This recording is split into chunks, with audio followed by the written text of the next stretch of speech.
السلام عليكم ورحمة الله وبركاته. maxaysan inoo jeclaan kuwa aan jecelnahay? maxay tahay sababta markii ay naga tagaan kuwa aan jecelnahay oo aan u dareennaa sidii ay noloshaba inaga joogsatay oo kale? laabaheena ama qalbiyadeena aan u dareennaa xiriiri aan u dareenno burbur ka dhacay gudaha qalbigeena.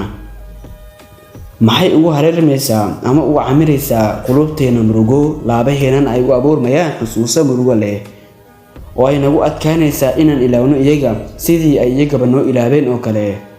maxay tahay sababta markastoo qof isku xirto ay caqligeena iyo dadnimadeena ay u dafirayaan?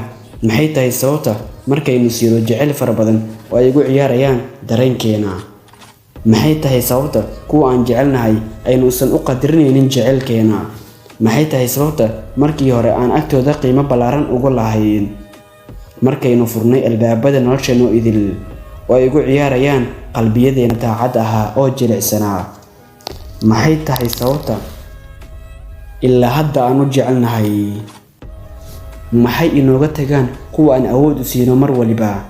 haddaba markasta adiga ku dadaal horumarinta nafsadaada, kuna kalsoonow rabbigaaga markasta. والسلام عليكم ورحمة الله وبركاته.